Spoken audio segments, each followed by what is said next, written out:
Okay, guys, you have a fairly powerful reading going on here. So I think for you, February is going to be the beginning of perhaps a whole lot of change coming in for your year. The two tens next to each other are significant because they are together, and tens are about endings as well. So you have three major arcana cards sort of on the left-hand side, and also your overall energy card, and these two tens are wands and a sword. I think if we take the time to go through your reading, and each of you individually, you will find very specific or poignant meanings to the relativity of each card. When we get the major arcanas, we know they're powerful, but each person will receive the messages and the instigation to create their new journey at their own personal level. So bear in mind these are generic readings for the astrological signs, and this is your reading, but personal readings are more in depth. So anyhow, let's start with the Ten of Wands. This card, he shows us that he's been doing intensely hard work and he is strong. He's got the backbone of strength. His determination and hard work over a project, over a period of time, and possibly the number 10 is representative here, is coming to an end, and it's been worthwhile. He has garnished upon or gathered upon his way lots of knowledge and input and ideas and structures, and also people and energy. And he is moving to the last stages of his project with this finality and success as a final goal. So I look at that card as one of positive achievement and heading towards a new direction or finishing of an old project with a successful accumulation of knowledge, awareness, and adaptness and prowess and ability. So a positive card. It can generally mean too that you are a little bit worn out and you have been doing this for a long time and you have had a lot on your back. So take heed that it's been worthwhile and everything you've done is accumulating into a positive. The card next to it, the Ten of Swords, almost as a carry-on from that Ten of Wands in many ways, he has the same number of articles that he was carrying, and he's sort of the Ten of Wands on the left. He sort of stumbles across the line with these, heavy load of stuff that he's been carrying to success. And then he crosses the line and he feels, I'm deflated. And often that is the case when you've been on something for such a long time and you finish it. You feel almost elation but also disappointment that it's finished, and you feel an emptiness. So the Ten of Swords can give us this feeling of emptiness and loss. It has quite a few different meanings. It can literally mean you need to slow down and pace yourself. And this could come about from all this work over here and this time and energy that you had put in. So you must listen to yourself and your inner being and trust your gut instincts when the Ten of Swords is around. If there is a reason you need to slow down in life, slow down. Let the new dawn come when it's ready. Let the old stuff pass out when it's ready. This can also refer to back pain. Significant. And here there seems to be, the back is shown to us and he's got this heavy load, so he's putting pressure on all this part of his body. So I feel for some of you that your physical body may need readjustment and rest and recuperation, especially down the spinal area, up through the head and the shoulders. Some of you may get therapy for that, physiotherapy or Reiki or one of the natural healing processes, or some of you may need your chakra areas opened, and in particular the base chakra and also your solar plexus, which is about trusting your gut instinct. So some of you may need some rejuvenation around that area. Wear bright yellows, eat yellow foods, wear the colour red and eat red foods. That will help as well. The number 10 of Swords can also represent endings of relationships, and sometimes this can be a sad time. You might feel as though someone has literally turned asunder and you can't trust them anymore, and they've said or done something that has been hurtful or painful. And you could feel, oh my God, I didn't deserve that. And there's no doubt you didn't. But again, I have this philosophy in life that how people treat you and the type of people they are eventually takes them to where they go in their life. Karma is real, and if people out there are behaving in bad manner or in a rude or derogatory or vicious way, it just comes back to them. They merely reflect that in the mirror of life, and the mirror always gives back what it gets. So you let it go, you move on, and you start anew. And here you have the wonderful Fool. It's such a brilliant card to get after your 2 tens, because the tens are the ends of your cycles, and the Fool is the brand new beginning. And he's almost looking back at these two as if to say, yep, been there, done that, accomplished it, and ready to move on.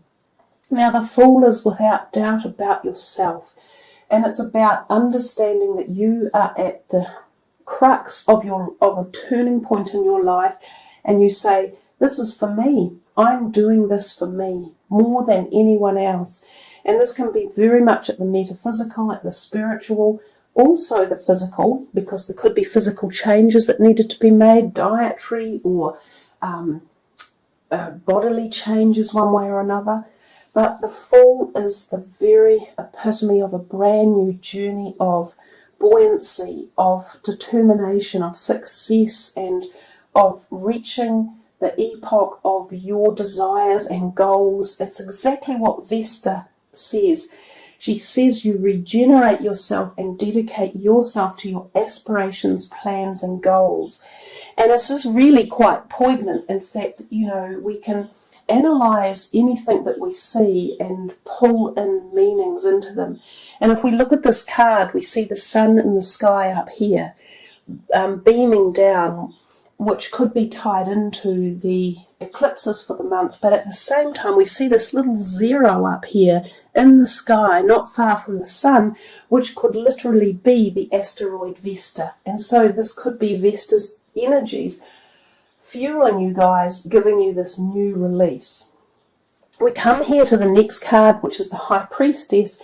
She also is about esoteric knowledge and understanding and connection to the awe of the universe. She holds the Torah on her lap, which is about philosophical or religious perspective knowledge, spiritual acclaim.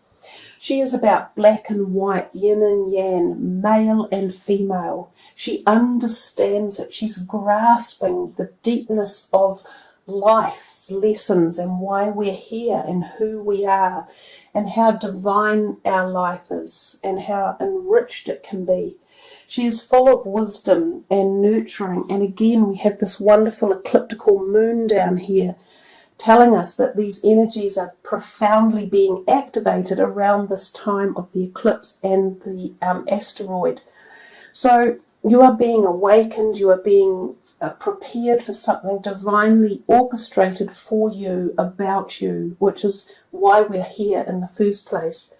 She is also, to a degree, sexually fertile, so there's possible sexual attraction, new relationships coming in, physically sexual relationships. It's also, again, about your physical body and often about the hormones and the sexual perspective of us.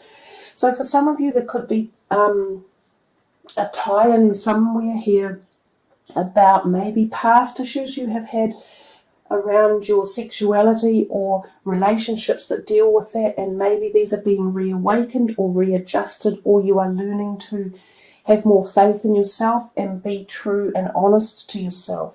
As I said in the beginning, this seemed to be a really deep reading, and I think the cards that have come out are showing us just how deep it could be with each individual. The High Priestess, she is a lovely card. She is also about trusting your intuition, your psychic abilities, the connection to the afterlife and the spiritual realm as well. So some of you may feel incredibly close to that realm. You may be dream activated. You may experience astral traveling, astral plane work, and things like that. This is a really neat reading to be able to pass along to you guys. It's a true pleasure to be able to provide insight into the activation, I think, that is coming your way. So we come here to the overall energy card and we see Judgment. You know, Judgment is a powerful card in the deck, and a lot of people don't like it that much, but I think it is a card of awakening and awareness. It seems possibly a bit apocalyptic in the degree of change. We see these people floating on the sea, and they all look a bit, oh my God, we're here and we have to go on this journey, there's no stopping us.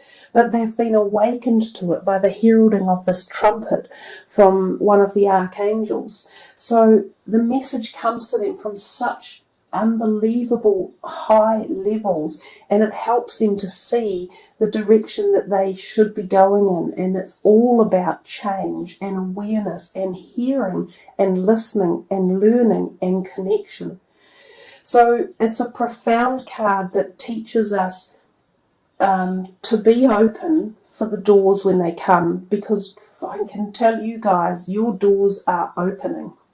And to let the old ones close and to move on and understand that some of our perspectives or beliefs that we may have set up, it's time to drop them. And it's time to move into new knowledge and awareness and activation. So it's a very, very powerful reading, and it's very personal at incredible levels. And it's very much about change of direction and change of so much going on for you at so many levels. I would call it a good reading. And in fact, I think Donald Trump is a Gemini. So you could almost say this is Donald Trump's reading, and it actually makes incredible sense for him too. Hopefully he will be awakened at levels like this, you know, and connect with the higher source of the universe. So let's put these cards away and find your last card for the reading. And see what your last message is, Gemini. The heart chakra. Yeah, there's a lot of passion in the reading, and there's a lot of heart stuff. And we have some beautiful heart stones on the table even that you can sort of call in and just energize with that card as well.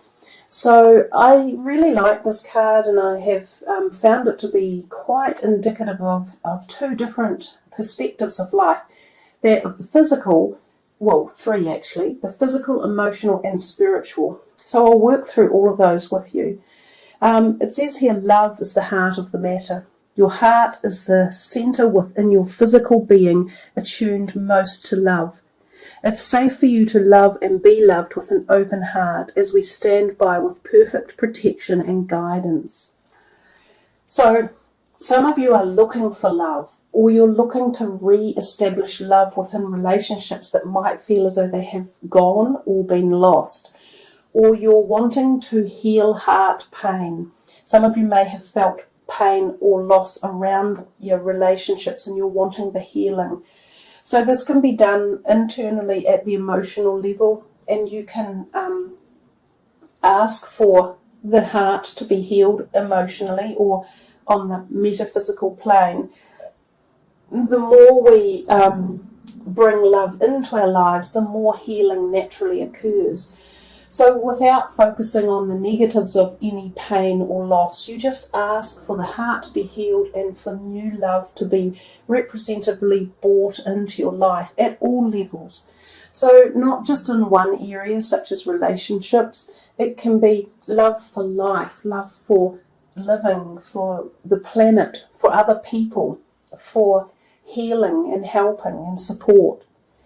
We also see this card as a physical heart chakra energy card. So it tells us that some of you need to have your heart health checked.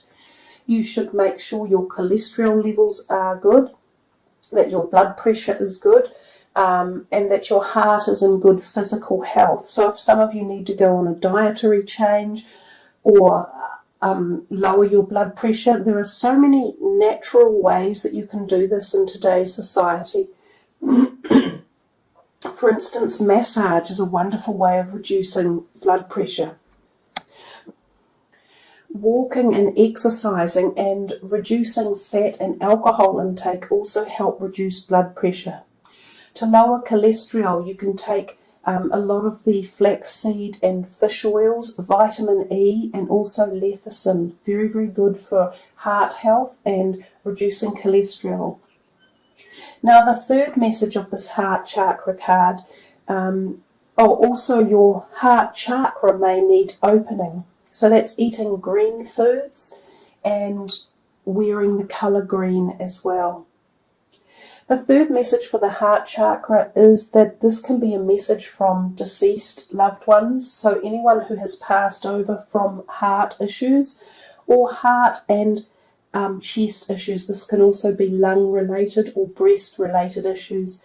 There's a message there from some of you from Spirit to say that they are still connected love-wise and that they feel your love and possibly your pain, and they are just letting you know that they are in a place of wholesomeness and feeling emotionally or spiritually fine. So powerful way again to end your reading. I think the February readings are really high vibrational energy and they have a lot of deep, in-depth messages. And Gemini, you certainly had a really powerful reading. So guys, thank you very much for joining me. I hope you've thoroughly enjoyed this. It's been a wonderful reading to do. Plenty of information for you guys and lots of change and new beginnings. So take care everyone. Much love.